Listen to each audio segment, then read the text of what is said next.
Sorry, I wasn't paying No, attention. You're good.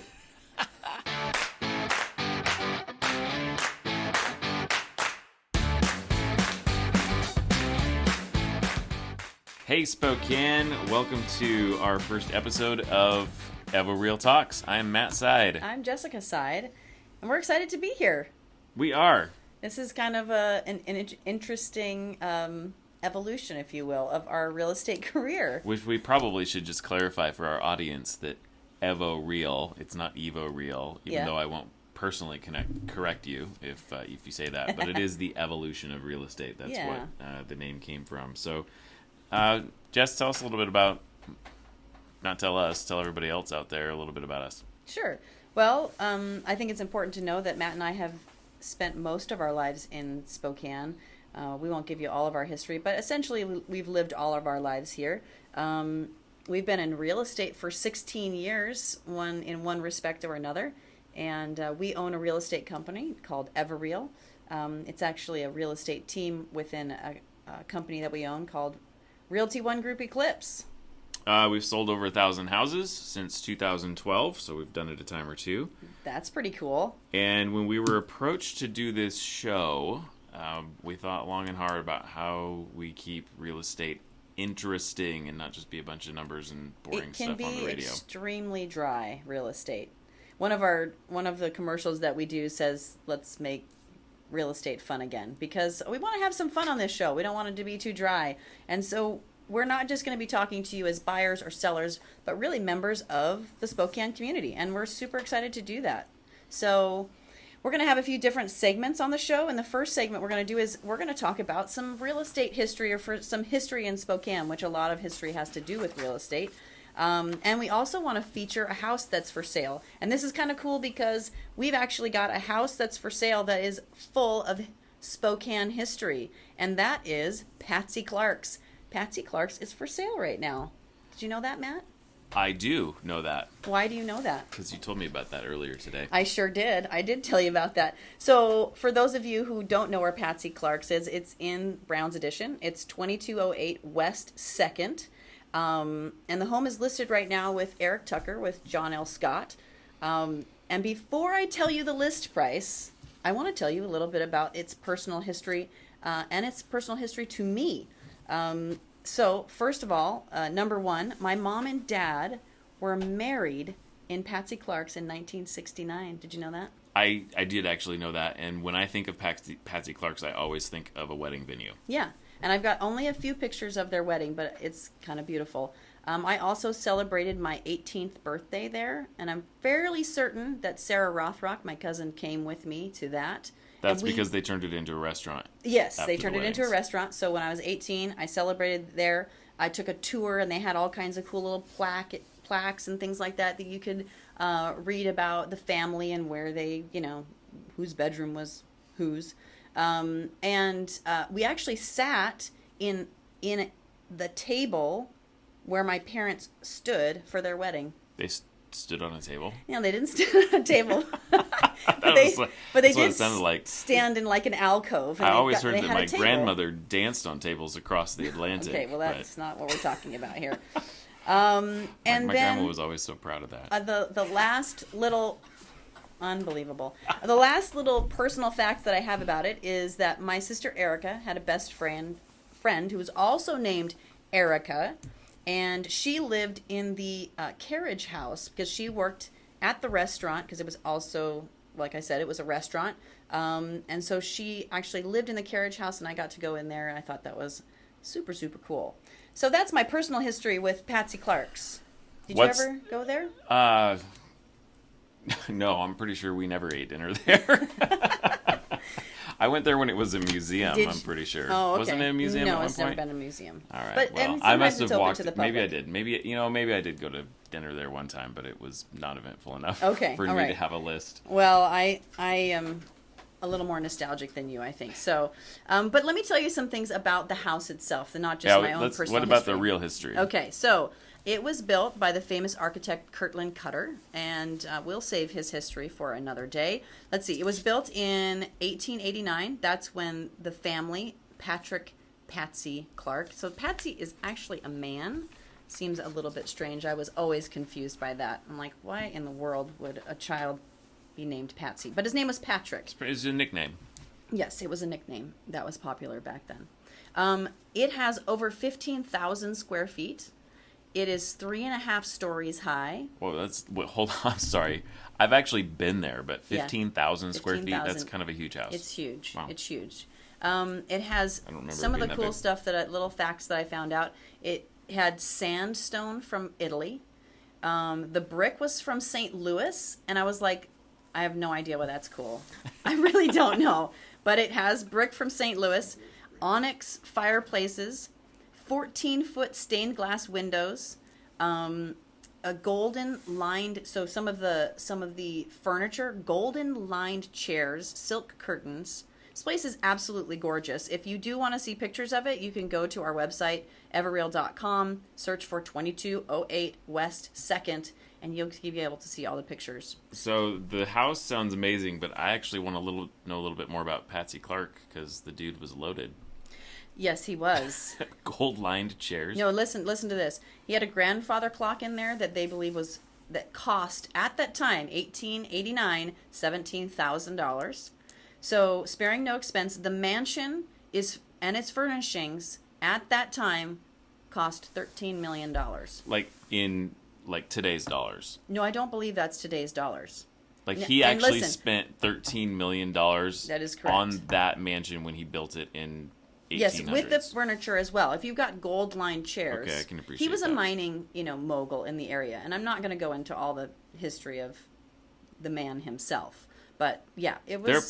There are potentially some history buffs out there listening to us. And I will say this, that any of these things, like the $13 million, if you know something that we don't know, where's a good... Can they just email us at the ask@everreal.com? We've got an email address that's ask@everreal.com. That's ASK at Everreal, which is EVOREAL.com. Yeah, send us any messages you want to about the radio show. That's fantastic. But yeah, if you know something different. But I did look this up and found it pretty fascinating. Anything else interesting about Patsy Clark? Well, no, but I will tell you just the basic timeline of the house itself. It was Patsy Clark died. Actually, I might have some of this information wrong because I looked at 2 different websites. Suffice it to say, I believe his actual wife died in 1926. It continued to be a personal residence for like 43 or so years. In 1975, it was on the National Registry for Historic Places. Then some company, Francis Lester Inn, so it was like maybe a bed and breakfast or something like that. And then from 1982 to 2001, it was a restaurant. That's when I went to it. And somewhere in there, obviously before that, my parents got married there. So maybe when it was an inn or an event center. That would make sense. Interesting. So in 2003, a law firm, and I apologize if I get this wrong, Iman Allison Hunter Jones bought it for basically $1 million. It was $1,020,000. They did a bunch of restoration work on it, like every little ding of like in the wood. They like took care of that kind of stuff, which is pretty cool that they would take the time to do that. And I didn't realize this, but you can actually right now, on the weekdays, you can rent the drawing room, and it's available on weeknights and weekends. The whole first floor is available for rent, which is gorgeous, and you can have a wedding there or whatever. So that's like even currently while it's listed for sale. like maybe they've got their offices upstairs or something. So how much is it, Matt? You might ask. How much? I would like to ask. Yeah, what is the list price? It is $2.1 million right now. It's kind of expensive for Spokane real estate. It is expensive, but I do think that based on the history, they bought it in 2000. Think about the appreciation in Spokane. 2003 is when they bought it for $1 million. But here's my question. Okay. Do you get... Are the gold line chairs still there? Yeah, I don't know. I don't think so. Okay. I think they auctioned off a lot of that stuff. I would just love to see somebody purchase that continues to make it a public space, whether that's a museum or a restaurant or even an event center, something where people can enjoy it, just like they've done with the Glover Mansion. Right. Yeah, I mean, for I think it'd weddings be and those type of venues. Yeah, I think it would be great. It's such a beautiful place. I can't imagine that a resident would buy it. Wouldn't that be something though? That would be pretty amazing. Does it have a view from there? I don't remember. No, it has a view of the park because it's right across the street from the park. But yeah, no, it's pretty awesome. So, and let me just mention this. If you are interested in this house or any other house, feel free to call us. We have a phone number, 509-62-HOUSE. We'd be happy to answer any questions. And always happy to help someone who wants to move into our absolutely lovely city. Yeah, no, that would be really cool if somebody was able to renovate. Well, they don't even have to renovate. They don't have to renovate. Basically make that a facility. I think a bed and breakfast or event center or something like that would be really cool. I think it would do really well. It would be wonderful. Well, before we get into our next segment, maybe we should take a quick break. All right, welcome back from break, everybody.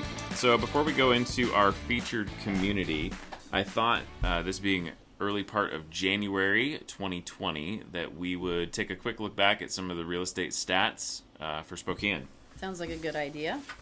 Well, I think most of us know that, at least in our industry, but I think the community at large know that the real estate sales were sluggish in 2019. We had 5% fewer real estate sales are down 5%. How about I say it that way? But it wasn't, to say it's sluggish is, depends on what you're talking about, because if number somebody put a house number on... of properties moving is sluggish. It's lower than it was the year before.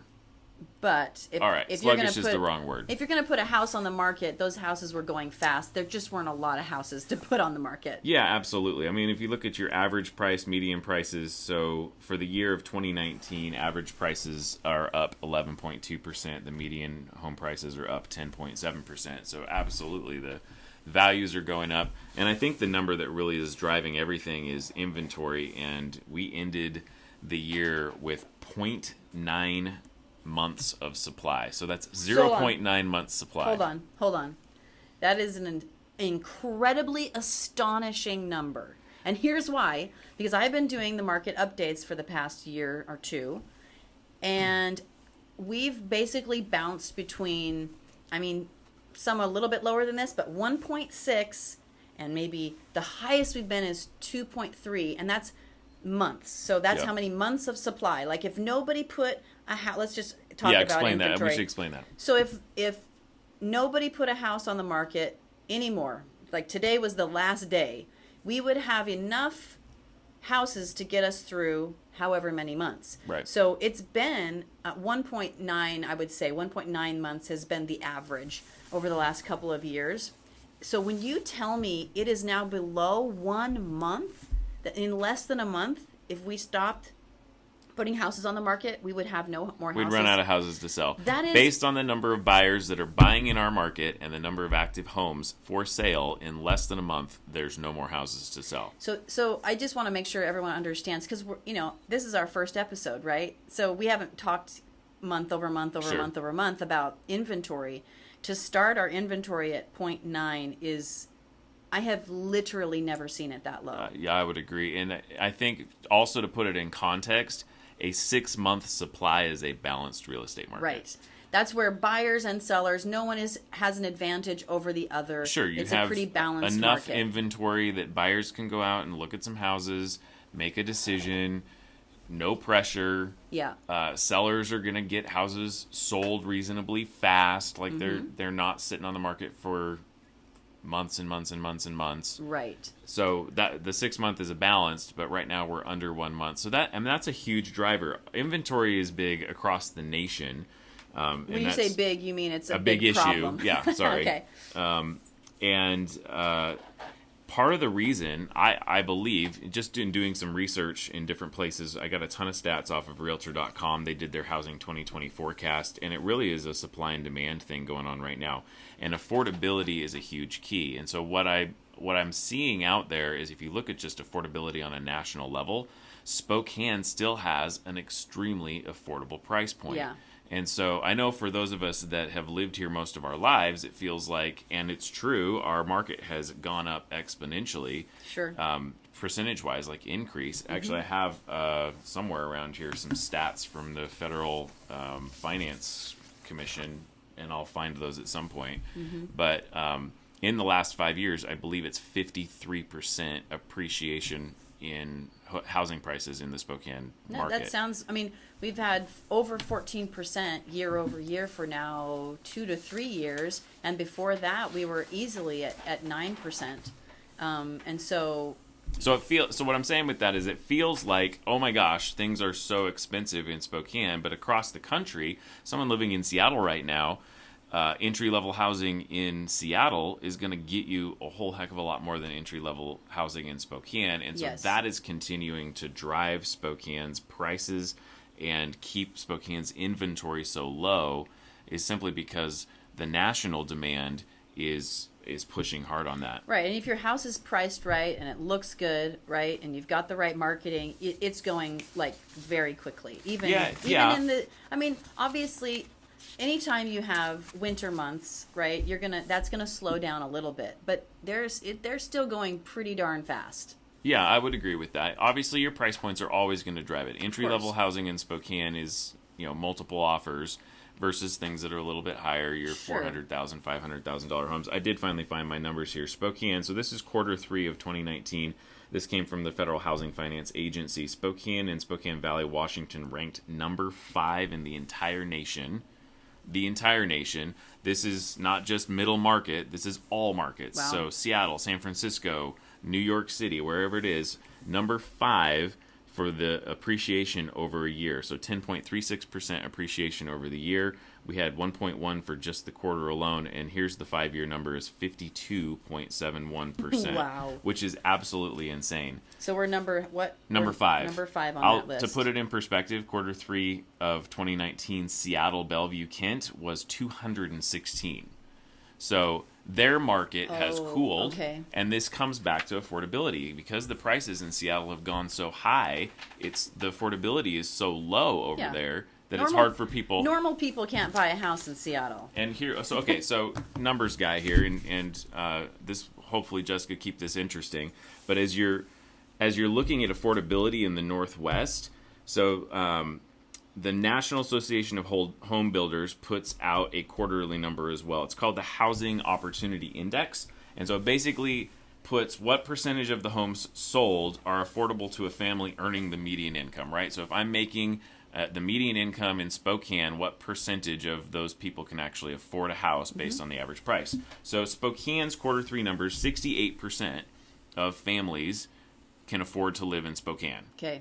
Compared to Seattle, which is at 46.5%, Boise, which is at 52.6%, and Portland at 50.8%, we are still significantly more affordable than the other major metropolitan areas. And so all that to say is it's really continuing to, that's why our inventory is so low. Right. Because if I'm a millennial in Seattle, I'm looking at Spokane and saying, is there any way I can telecommute from my job in Seattle and actually be able to afford a home? Sure. Because the millennials this will be the first time in history in 2020, they're projecting that over 50% of home purchases will be by millennials in 2020. Wow. They will be the largest sector. They actually bigger than the boomers and the Xers combined. What? Are you serious? Bigger than the boomers and the Xers combined. Wow. That's a number. That's a big number. And so that means they're really driving the market. They're driving the market, and they're at a different part. So in the past, millennials are urban, downtown, kind of condo living, but you have to also remember the millennials are growing up. Yeah. The middle of that millennial generation, 1990, they're turning 30 this year. Right. So, and some of them have waited to have families, but now they're having families, and they want yards, and they want a community, and they want neighbors, and they want good schools and all of that kind of stuff. Yeah, so they're looking at quality of life, and they're looking at affordability, and that is why Spokane is so high on the list. Mm-hmm. Because if you look at those pieces, if you look at schools, if you look at the things you can do, and your commutes, and I mean, what is quality of life? Even forget people from moving out of the area. People even moving that are from Spokane, live in Spokane. They were like, I don't know what I want to do with my life. I want to travel. That was a big thing for the millennials, right? I want to travel a lot. I don't want to have my feet tied down to any one place. And so those people, even Spokaneites, right? Spokaneites are going, man, I want to buy, for the first time, I want to buy a house. So it's not just people moving out of the area, it's people growing up in Spokane. Sure. And wanting to stay, which is great because so many other generations, people wanted to get out of Spokane. But we're growing in all the ways that young people love, you know? And we'll talk more about that in other... In addition to that, and that's part of the issue with the Spokane housing inventory crisis, if we were to call it that, is it's not just the people that want to buy and move here. Right. It's the fact that nobody wants to frickin' sell. Uh-oh. So if you think about it, it's also one of the number one places for people to retire. Uh-oh. So if I'm an Xer or I'm a boomer, yeah, why in the world would I sell my house in Spokane, Washington to move where? Right? Like I'm going to sell my house here in Spokane, and then what am I going to do? So that's one of the big issues, is that you've got Xers and boomers that don't want to sell and millennials that want to buy. Well, I can say one thing. That there are some people out there that are looking at our weather right now and going, yeah, I'm going to sell and move to Arizona. So maybe there's some of those, but I agree. I think that's an interesting... We have an interesting dynamic there in that we've got young people that want to live here and people who are retiring who also want to live here. Yeah, and it's the combination. I mean, just a quick, like some of the other markets, I think it's really interesting. In our top 10, we have Kennewick Richland is at number 7. So this is back to the FHFA. What does that stand for? Federal Housing Finance Agency. Okay. So this is the percentage of increase over the year, like who's got the highest appreciation. So Kennewick Richland went up 8.5 and it ranked number 7 in the nation. In the nation. Spokane Valley was number 5. Coeur d'Alene, Idaho, hello, comes in at number 4, 10.8. Idaho Falls, Idaho. Boise, Idaho. Number 1 was Chico, California. But everything else 1, 2, 3, 4, 5 of the top 7 locations are Washington and Idaho? Eastern Washington and Idaho. Wow. That's amazing. It's not just Spokane that's seeing this. Boise is anticipated to be the number 1 appreciating market in the country in 2020. Wow. Oh, it takes a minute to just digest that information. Now, okay, so let's talk about this because I think it's important. One of the things that we've talked about with our radio show is we want to be able to give information, facts, good stuff, but we also want to say, well, how does this relate to me? Sure. And what are the solutions? So let's talk about the solutions. I mean, again... Well, construction is a solution, obviously building, and we're, as a city and the builders, it's the thing with building is it actually takes time. Yeah. Right? Like there is the projections nationally by Realtor.com is that the construction industry will not catch up in the next few years. Yeah. And so it's just it's an issue and a situation. Plus, I mean, okay, so also somebody who likes the fact that we live in a small town, that is also challenging just to our sensibility of we like Spokane and that it's small. And so I think that there's, we've got to work those things balance out too, making sure we don't overbuild. And we certainly want to make sure we preserve some of the beauty that we have around here and not just cut down all our trees and, Yeah, oh, absolutely. I mean, if we forsake quality of life to put more houses in, then we're not going to get where we want to go. Yeah, and people won't want to be here. And those of us who've lived here all our lives are going to be like, what have you done to our city? Filling in, right? Like some of the things that our city can do is figure out ways that we can infill our city with condos and other housing opportunities. A lot of the downtown projects where they're restoring some of the old buildings and things like that to make, hopefully they'll make them...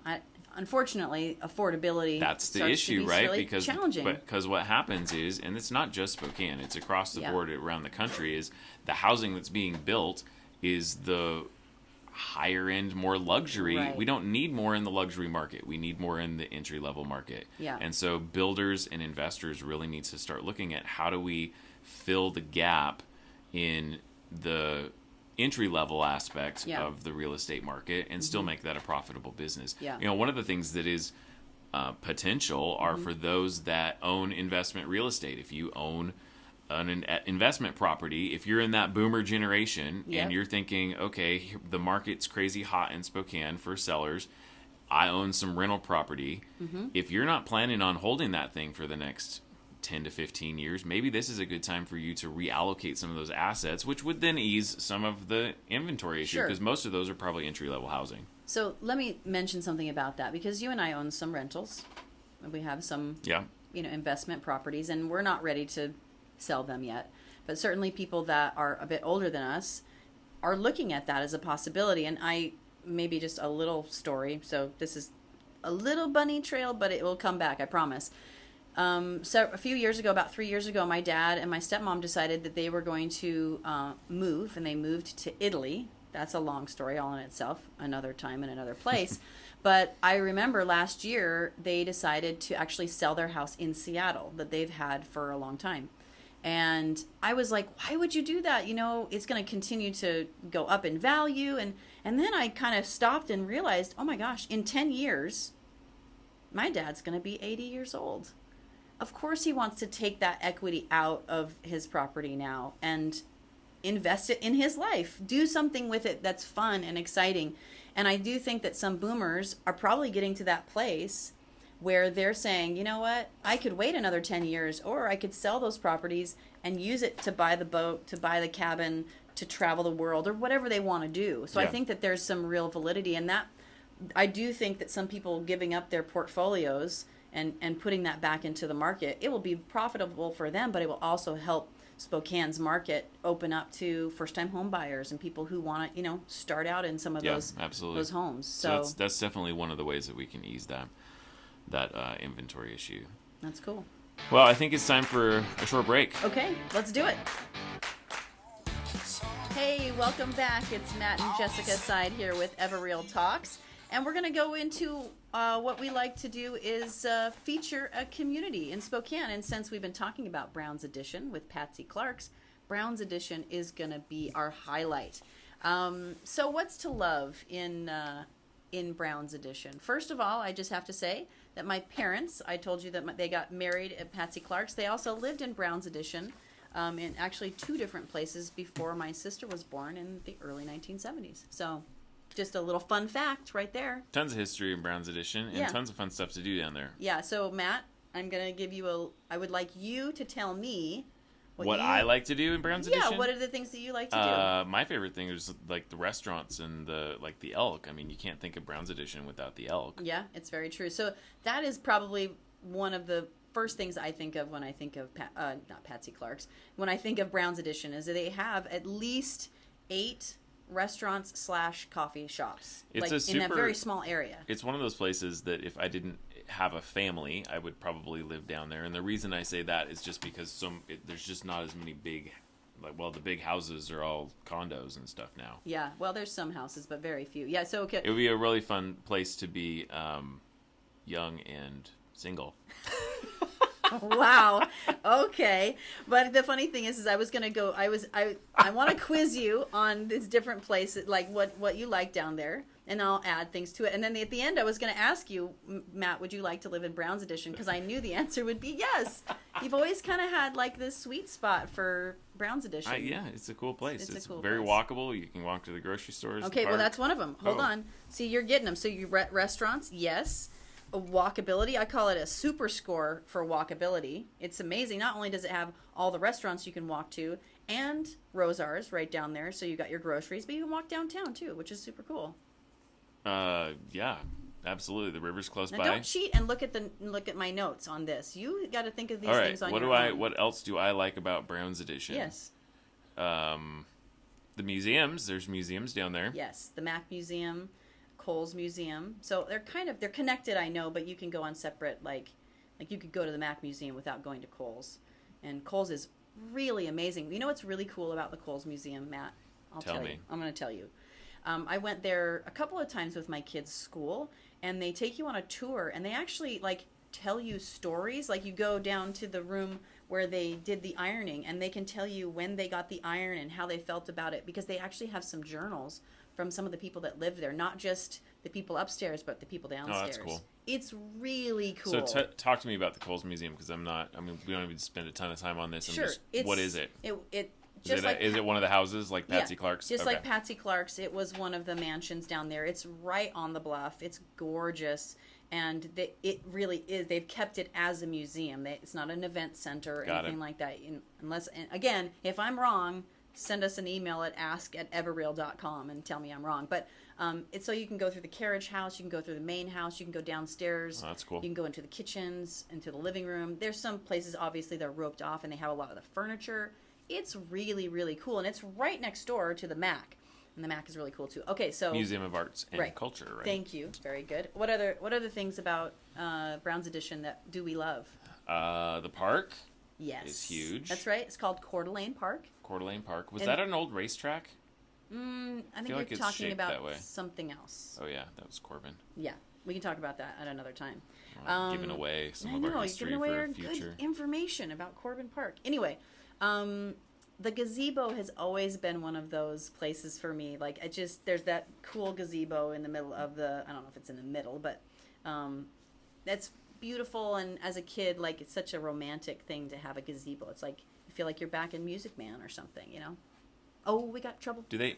Yeah, they used to do symphony stuff down there. I don't know if they do it anymore, but I don't know. I know they do that at Comstock. Yeah, those are the ones that I can think of for Browne's Edition. The things that I have on my list that you did not talk about, which not very many, but number one, the view. If you're on the bluff, the view is absolutely gorgeous, looking north into the valley. Like downtown and stuff. Well, you have the valley too. I mean, it's got an amazing view over there. Yeah. I mean, different parts. Some parts don't have a great view, but other parts really do. And then the other thing is, Bloomsday. It's the part of the Bloomsday route. And that's a positive? That's a positive, absolutely. So I did Bloomsday when I was a kid, and then for the first time in 2019, I did it again, and I did it with my daughter, and we had so much fun. We had a great time, and it had been like 20 years. So if I lived in Browne's Edition, I could be in my lawn chair on the Bloomsday course, drinking a pint from the elk. Yes. Probably not. That would probably be illegal. I think you're not quite on that. If it was in my front yard, maybe. That's not quite in the same way. Okay, so I mean, it's not on the same road. But I had so much fun. There were all these people sitting out on their stoop, and I was like, "Hey, what's going on?" I was talking to everyone, and our daughter Brooklyn was so horrified that I was making jokes with the people on the sideline. But all I have to say is that Browne's Edition people are rock stars. They were out in full force during Bloomsday. The thing is, so if we go back to what it is that I love about a neighborhood like Browne's Edition, is just that. It's a neighborhood's neighborhood. Like, the people that live in Browne's Edition, for the most part, that is their hood, right? And like, that's where they live. Here's something that contributes to neighborhoods, in my opinion. Again, there's all kinds of different neighborhoods, but that kind of a neighborhood is there's not a lot of garages. So people are parking out on the street. They get out. They see people every day. They're not just kind of getting in and getting into their house. Sure. And so it creates that, like, people talking to each other and community absolutely. in that way. So that's awesome. Anyway, it's fantastic. We should probably run through some numbers for the numbers people out there in Browne's Edition. Yeah. Currently, there are 8 active listings. We have a price range of $90,000 up to $2.1 million. $2.1 million must be Patsy Clark's. I would guess that probably is. Didn't we already talk about that? Probably. That's right. 1 bed, 1 bath condos for $90,000 on Second. That is the least expensive. Most of them are condos from that $240,000 to $300,000 range. The better the view, the higher the price. We've got in those We've got 2 pending listings. Yeah, so of the 8, 2 of them are pending. Yep. Median list price right now is $299,000. In the last 6 months, 16 properties have sold, mostly condos, from that $125,000 to $580,000 range, and the median sold price is $312,000. And this comes back to the earlier part of the show when we talk about affordability. If I'm a millennial in the Seattle market or Portland, and now Boise, right? If I can get a median sold price of $312,000 for a neighborhood like Browne's Edition, where I can walk downtown, yep, you barely have to where have a car. I work, yep, or in the summer I can take a Lime scooter from work to home and back, sure, or the opposite. But I think that, again, it just speaks to the fact that that's why people love Spokane. Yeah. So bottom line, Browne's Edition is a small, vibrant area with tons of history and lots of condo living. If you want more information on Browne's Edition, we actually put together on our Facebook page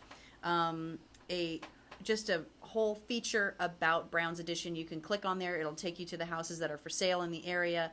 And so what you do is go to Facebook, go into your little search bar, put in Evoreal, Evoreal, and it should be like the featured item on the top of the page. Awesome. And then, of course, you're always welcome to give us a call at 509-62-HOUSE, and we'd be happy to answer any questions about Browne's Edition that you might have. So we've got a couple other segments here that we want to get through as we come toward the end of our show. Yeah. Let's talk about what's happening in Spokane. Yeah, and we're going to stay on theme here a little bit. We're going to talk about what's happening at the Mack Museum. All right. So there's actually a couple different shows. The first one is the Norman Rockwell exhibit. That is going to end January 12th, which is actually tomorrow, you guys. Matt, I really want to go. Well, so let's make it happen. I guess we better go. You know I today. love Norman Rockwell. I just think it's the greatest stuff. So we are definitely going to try and get to that this weekend and see what's up with Norman Rockwell exhibit. They actually have a new exhibit, Matt, that I thought you would be really excited about. Is it? That's what's going to replace the Norman Rockwell one? Or is I think so. I'm not 100% sure how that all works, but here's what it's called. Paris to Pompeii, the Campbell Family Grand Tour. That sounds cool. Yeah. So that one is going to last until June, so thank goodness we've got some time. We should talk about that a little bit, because basically it's a family that took a tour, the Campbell family, which is the Campbell House, which now that I'm thinking about it, is that actually... Yeah, when you say the Coles Museum, I think it is the Campbell House. That makes sense. But it's a bunch of pictures from their family vacation. Do you think maybe in like 100 years someone will want our pictures of when we went to Pompeii and put it in a museum? I doubt it. Are you sure? They were cool pictures. They were really cool pictures. Our kids are really cute. You need to have a house that has golden laced chairs for people to give a damn. Oh, okay. That's just my thought. I have orange chairs. They're cool, but... Not quite golden laced. They're not quite golden laced. So Paris to Pompeii, that sounds like it would be really fun. Yeah, I think it would be fun. I think it would be... like a trip. As... The exhibit will be nice, but maybe we should use it as a planning jump-off point. Yeah, I think it'd be really good. Well, here's the deal. I want to take my kids to it because we actually... Over the last couple of years, something that you should know about Matt and I, we have been very deliberate about trying to take our kids on some vacations and to get them out into the world. And we have been to Pompeii, and we also have been to Paris. So I think it would be really fun for our children to be able to go and check that out and see those same sites, but a long time ago from another family in Spokane. Yeah, no, that actually would be a lot of fun. I think it would be fantastic. So now here's a funny one. This is another thing that's happening at the Mac. So today, maybe it's not today. Was it January 3rd? Did I miss it already? Well, today is definitely not January 3rd. Shoot.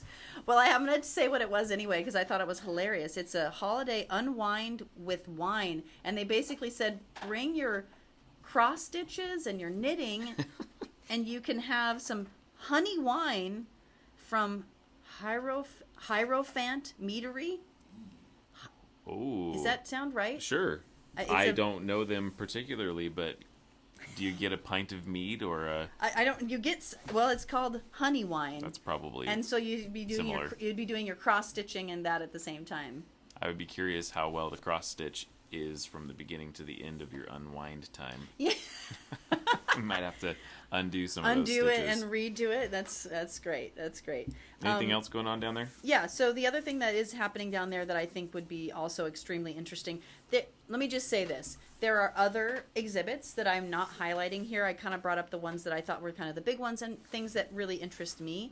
And one of those is they have a Mount St. Helens exhibit, which is always fascinating, whether you're from Spokane and you were here at the time, or you're from an outlying area, to understand that history and kind of the amazing, really awe-inspiring event that was. So the exhibit will be fantastic. It runs for a while, and I just think in general, having a great museum like the MAC is so good for Spokane. Yeah. I think it expands our horizons, and we brought in a lot of really great exhibits. Well, and just I'll be curious to go visit that one as well, because the visitor center at Mount St. Helens was unbelievable. And so if they pull any of that into this exhibit, it will be a pretty epic. I mean, that whole event was pretty amazing. Yes, and we won't go into it right now, but we certainly have our own history of Mount St. Helens erupting. We were both alive at that time and remember where we were and what was going on. But and I will say this: I feel like this is the first time that you've talked about Mount St. Helens and not told me that story. Shut up! You are such a punk. I think it is. It might be. Well, there you go. I'm restraining myself, and I'm not telling the story. Okay. Another time. Another time. All of our Everyone listeners can will look have to forward wait to for that. Jessica's Mount Wouldn't St. it be Helens funny? story. Is after a year of this, I had told the story like 4 times or something. That would be hilarious. They'd probably cancel the show. They probably would. But what I was going to say is when you and I and the kids went to Mount St. Helens, our children wanted to drag us out of the exhibit by our hair because we spent, how many hours did we spend? Like 4 or 5 hours. Oh, it was fascinating. ridiculous. It was so fascinating to me. I just ate it up. It was incredible. So, kind of to end today, we have a segment that we want to, where we want to just kind of give you some tips about your house. So home maintenance, things to make sure that you take care of the asset that you have. The weather is getting colder by the minute, Matt. Yeah, it absolutely is.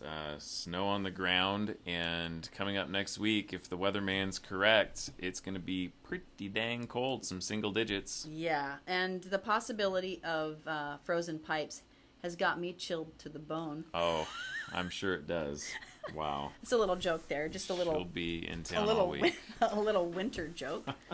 Matt, have we ever had any frozen pipes? Yeah, we've had frozen. I don't think we've had frozen pipes. Oh, I'm trying to remember. I feel we've had frozen pipes at our rentals. Yeah, we had Those a are a real toilet bummer. split in half. Yeah, that's a lot of fun. Well, I've had frozen pipes when I grew up, because I grew up in eastern Montana, and we'd get like negative 40 degrees. Wait, I thought you said you were from Spokane. But grew up is the wrong word then. Okay. I spent 4 years in early elementary in eastern Montana, and we would get negative 40 degrees. Negative 40. Not wind chill, just as a point of clarification. Oh, that's the wind chill was negative 60, negative 80. So wow. So so we were constantly. I'm sure as you go through some of these tips, I'll have color commentary on like the. Yes, I would love that. I would love your color commentary as always. So I actually have 7 tips, and honest to God, I suggest you do them this weekend. Like after you're done listening to the show, stop what you're doing. Get in the car, as long as they have snow tires on, and go buy some of this stuff, Lowe's, Home Depot, Ace, and take care of business. So number 1, and I think this is probably one of the most important ones, and that's basically just to make sure your pipes are insulated. Go to the store, get those foam insulation. They're easy to pop on. You just wrap up your any exposed pipes. This is most important if you are in like a manufactured home where your pipes are under, but especially if it's not like pit set where it's down in the ground. You just have to think about exposure to cold. It might be warm in your house, but pipes are often on the outside. Yeah. And so manufactured homes, if you have a crawl space in your house that's not very well insulated, especially older homes, those are things to pay attention to. Yeah, and there's some, suggestion about using even a heat tape, or, and I'm making sure I'm saying this word right, thermostatically control. I don't know. Thermostatically, like your thermostat. Yeah, like a thermostatically controlled. Thermostatically controlled heat cables, which I thought was really cool because then you can. Then it clicks on and off, and you're not constantly turning it on. Right. Because that's probably one of the biggest concerns with heat tape is that you're going to be running tons of electricity to keep your heat tape warm. Yes, exactly. So anyway, I thought that was good information. So number 2 is let your faucet drip.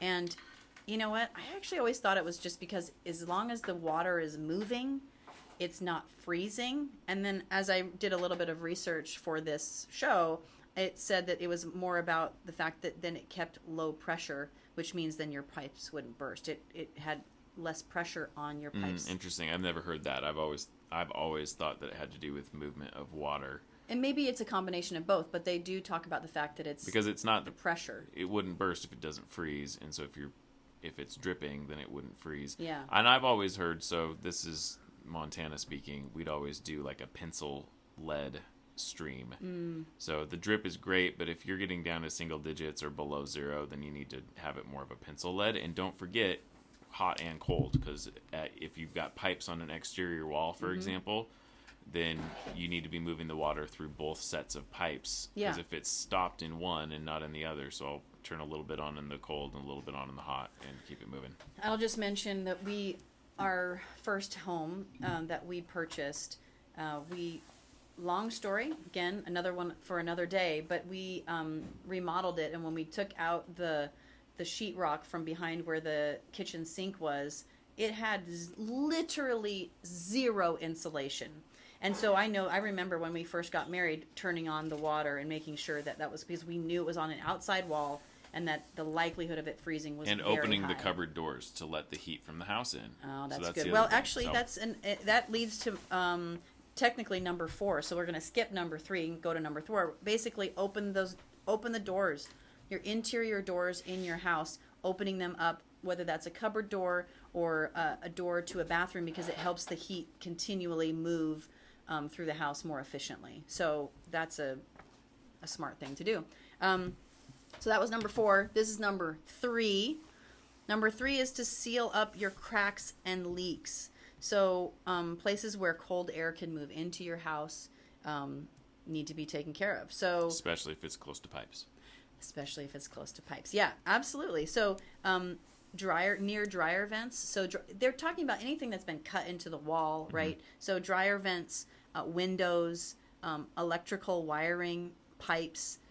We've already talked about under your sink. Like, that's just an important piece. And if you're not sure, if you've got good insulation, open up underneath your sink and get down there and put your hand on the wall, and you'll get a good idea of whether or not you have insulation in there or not, and how much you need to worry about this or not worry about this. So that's number 3. We had talked about number 4, which is opening the doors. Number 5 is keep the garage door closed, which I thought was interesting. Does anyone ever keep their garage door open? Well, I would hope not. I would hope not either. Weather. And I was like, well, that seems like a dumb thing, but I guess I think the person that was writing the top 7 here was like, man, 4 is not enough. We should probably come up with a few that we got to get our top 7. So what would some idiot do? I will say this: being aware of what pipes are running through your garage, because your garage is so much colder than your house. Just making sure that those are taken care of. And then number 6 is watch the thermostat. So this is really about if you're going out of town. You're going out of town for the weekend or something like that. 100% you do not want it to go lower than 50 degrees, because that would be really bad. And yes, you should just buy a Nest. Yes, because then you can keep track of it when you're out of town. Yeah, and I added that to this. Basically, that's number 8. Get a smart thermostat, please, because that's just a smart way to go. And then number 7 is just disconnect or shut off the water. So if you're going to be gone for a long period of time, we call it winterizing your home. And it's basically shutting off the main line and then draining the water system. Sure. So if you're snowbirding in Arizona, you should winterize your house and turn off the water, because then you have no chance of that happening. Yeah, exactly. And the other thing too, I just heard this yesterday. I was talking with somebody from Certified Security. They do security and sound systems and stuff, and they actually have water sensors they can tie to your alarm system, which will sense if there are broken pipes. Really? And it's not an additional monthly cost, but it is a way that if you're gone for a long period of time and you don't, or even if it's a week or whatever, and a pipe busts or a dishwasher line it doesn't have to be freezing. Some sort of water, it will send an alarm that there's a water alarm, so that you can get somebody out there to turn the water off before it floods your house. So now, here's something interesting that I learned, and that is, if you do have a fire protection system, that you can't really shut off your water if you've got the fire, because then it wouldn't prevent the fire. Couldn't turn on the water if you have a fire prevention system in Yeah, your home. and that would obviously, I mean, that's well out of our expertise in that type of thing, because I know that they have certain things that they fill those systems with that are not water, that are that can't freeze. So it's basically like a freeze-proof, I can't remember what it's called. It's like not pipe burst. But anyway, yeah, I mean, if you're whoever your fire protection system is through, you should be contacting them to figure that out. For sure. And of course, now this is something that if you haven't done it up until now, you're probably already in trouble. But making sure you disconnect all of your outside hoses and get those drained out and winterized, because that water could back up into the house and that would be a real mess. If you haven't done that, you're screwed. Yeah, and I don't know how much I mean, you're going to be dealing with it in the spring is what's going to be happening. Yeah, on that, so. For sure. So for all of those of you out there listening to our show wondering if you should move to Spokane, this super cold week might discourage you from doing so, which will help us with that pressure on our housing inventory. Stay in your warm climate. Or come enjoy the snow. Buy some skis. Buy some skis. So we want to thank everyone who's listening right now, because this is our very first episode. We have never done a radio show before. We do have a lot to say, and it's probably best that we have an audience, because our kids are getting tired of hearing it. So we set up in the living room and we debate back and forth, and our kids are like, could we please watch a movie or something? And if you're just catching the tail end of this, visit our Facebook page, because we're going to try and have these out on a podcast so people can re-listen to them in the future, because what you missed was absolutely incredible. Epic. Truly epic. And if you want to reach out to us for anything, if you'd like to have us talk about some specific content or question, you can email us at ask, like you're asking a question, ask@evoreal.com. Our website is evoreal.com. That's EVOREAL.com. And our phone number is 509-62-HOUSE. Yeah. Any closing thoughts, Jess? No, I'm excited to do this, and I hope we give you a lot of, I hope we give you a lot of great information, but B, I hope you feel closer to the community that you live in and part of Spokane, and hopefully you understand how much we love Spokane and want to see it be a thriving community that's wonderful for families and retirees alike. That's great. Well, thanks, everybody. We enjoyed our first episode here, and we will see you next week. Join you next Saturday. Yeah. All right. Bye.